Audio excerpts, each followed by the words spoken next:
My name is Nicole. I like cats. There's a cat currently trying to knock the camera over. um, I work as an analyst and I went to UW for math. And I like singing and video games. The first time that mental illness really started affecting me was when I was 13. That's when I started to develop really severe depression for the first time, and my parents really didn't understand it. They tried to take me to counselors, and they would try to, sometimes they would like freak out, and like if I ever like self-harmed, they'd like ground me, which is like the funniest reaction to that. Like it's like not the best thing to do, but they didn't know. They're like, no, we're just gonna take away every sharp object in the house and ground you. And it's like, yeah, that'll help. It got a lot worse when I went to university though, because before that it was mostly just like depression and anxiety, a lot over school and, you know, just wanting to always like do the best, be the best, that sort of thing. And then when I went to university, that's when I sort of realized, hey, I kind of hate myself. I think I'll just stop eating. And there's no one around to like control you in university. So I spent the whole first year of university pretty much not eating anything ever. Occasionally I'd eat a granola bar, and it was just like a really rough time. And that kind of just morphed through university into like various problems. In second year, I kind of shifted from just not eating anything at all to really working out a lot, and then realized that I didn't want to give up eating. So then I started throwing up and it was just like a whole mess. And like, it took me a few years after that to really fully try to like get over that. And I say fully, but like, I still can't, like, I can't ever be like, oh, I'm just going to focus on trying to be healthy. Because as soon as I start to keep track of like what I'm doing, what I'm eating, it comes back. So I just have to try to not think about it at all. I know I've gone like the opposite direction, but it's like, I can't ever think about like, oh, I really want to like lose weight for a healthy reason, because it just doesn't happen. Like, I'll just be like 3 months later, I'll be like, oh, I need this to stop. I need to stop like, you know, obsessively tracking everything and sort of having that. There's always that sort of, I ate like, you know, 400 calories worth of cereal, I guess I should go burn 400 calories now, like, and like try to always, you always try to like keep a balance of like, and like almost like zero, which is like obviously not how humans function, but it's how your brain functions. So that's not great, but it's definitely a lot better than it used to be though, Yeah. on that front.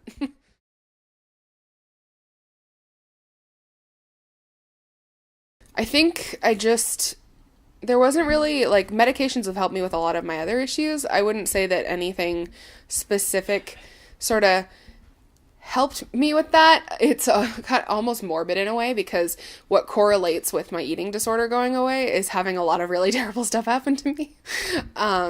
So the worst of it, I would say, happened when I was in third year. That's when OSAP really screwed me over, and so I started asking around, seeing if anyone was offering any sort of part-time work, that sort of thing, because like I just really needed money to pay for groceries and that kind of thing.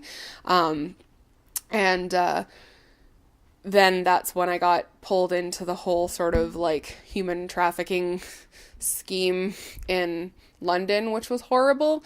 And like that only happened, I say only happened for like 5 months, but like that was after that, I feel it's like my eating disorder was almost just kind of gone.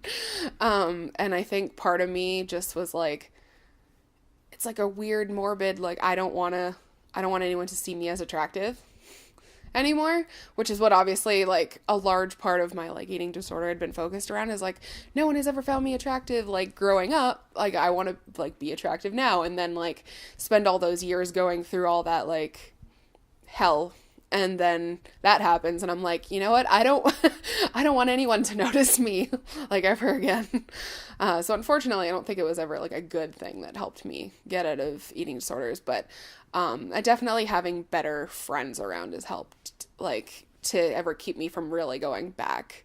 um Definitely have a better friend network now than I did in the start of university. I kind of had some like shitty people in my life at the time. I've always had like my best friend, but she's out of town, so I kind of needed people around me more regularly to be like, hey, you should eat like a normal human.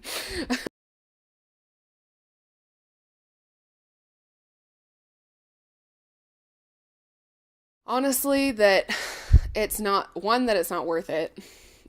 Just given like the long term, like sort of physical side effects, mental side effects, all that kind of thing. And also that, I think just that I wasn't seeing myself correctly in the first place. Like my sort of concept of myself was really morphed. And like, it's a very like shallow thing, but it's something me at that age would have understood is like, you are not as like unattractive as you think you are. It's like, it's not like that's not generally the best thing, but I think 18-year-old me would have been like, really? Like, and I kind of just needed to hear that at the time. Um, but yeah, I think I definitely would have tried to have just talked myself into getting help sooner, because like university made everything kind of spin out of control for me for years and years, and I wonder if I'd like really tried sooner to get help, whether like things would have like improved sooner. The biggest thing that helped me was just getting on the right combination of meds, that really sort of like balanced out like the really severe depression and like the like really strong emotional mood swings, because that was the thing that I had the biggest problem with, regardless of what was going on in my life. That was always kind of just something that like if anything bad happened, my mind would immediately go to like, well, I want to die. So for me, like over the years, I didn't think meds were going to work, because I tried one, it made me really drowsy and it made me feel worse. I tried another one and like it kind of helped a little, but like my attention span got like way worse, and that was already a problem. So it kind of just, I went through a bunch and I was like, well, none of this is working. Nothing is ever helping. And so I went a few years without trying to get any help at all, which was a bad idea, but I had kind of given up on everything. But then things kind of got bad enough when about like 4 years ago, due to my mental health, I wasn't able to work, and I was going to be evicted and all this other stuff. So I ended up having to go into some pretty intensive therapy at the time. And they put me on a combination of meds that sort of like managed to balance out all those negative side effects from before. And that sort of like with my brain sort of like evened out, so to speak, that kind of let me mentally work on all the other problems I'd never had like the emotional energy to deal with before. So for me, that was I guess the biggest difference.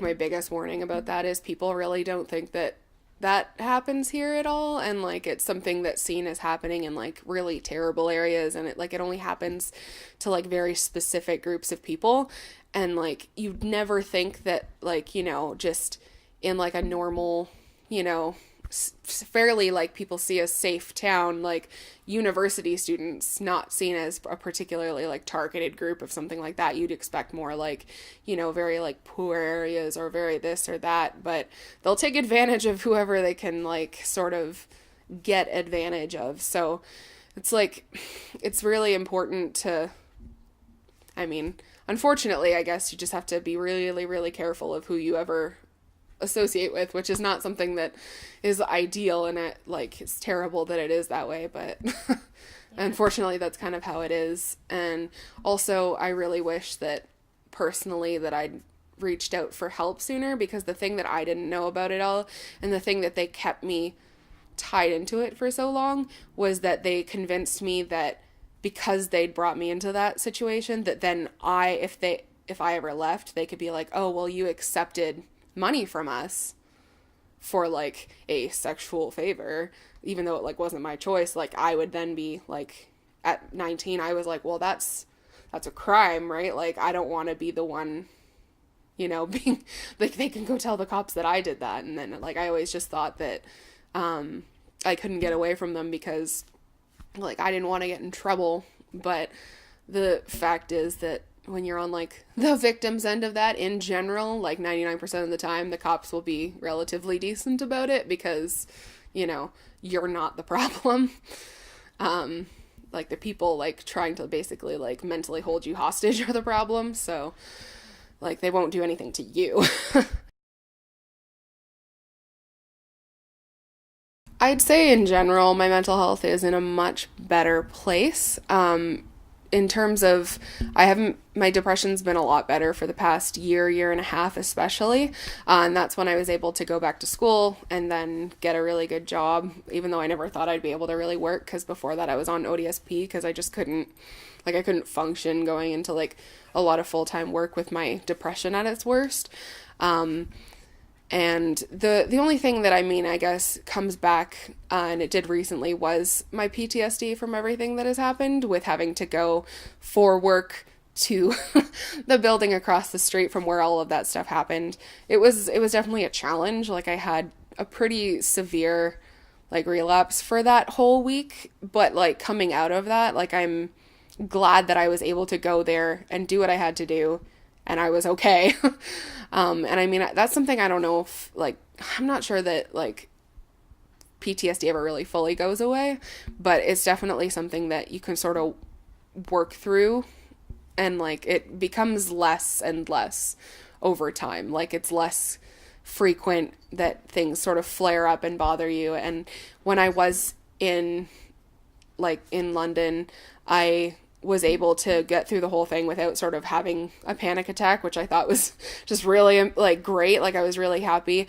I just think the most important thing is just having people around who are aware of that, sort of the kind of triggers that will cause that, and that they are willing to help you with it. Because Chris was definitely the biggest help for that, is he took me to London. He's like, if you feel bad at all, we can turn immediately back around, and I'm like right beside you the whole time. So like, that was definitely a lot more helpful for dealing with the sort of the remnants of the PTSD that I still have to deal with these days.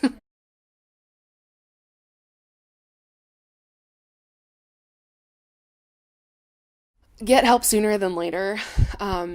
You're not going to want to admit that you need help, but it's so important, because things can really spiral and they just compound on each other. And the longer you go without getting help, the worse things can get. And the more, almost like, to certain behaviors, like whether it's self-harm, or, not eating, or do it, whatever negative sort of harmful behavior, you can really become like addicted to those behaviors the longer you let it happen, and they have more like negative physical consequences as well. So I think the sooner that you can, and like, never to compare yourself to, like, be like, well, my issues aren't that serious because someone else has it worse, because I never thought that I had that serious of, eating issues, because I was never like, doctors were never like, oh, you're severely like underweight and you clearly must have some sort of serious problem. Everyone was always just like, oh, you look great. It's like, thanks, haven't eaten for like, ever. So it's like, you can't compare, and you can't say, well, I don't have it bad enough because of like so and so. It's, if it's bad for you, that's like enough, and like, you deserve to get help as soon as possible.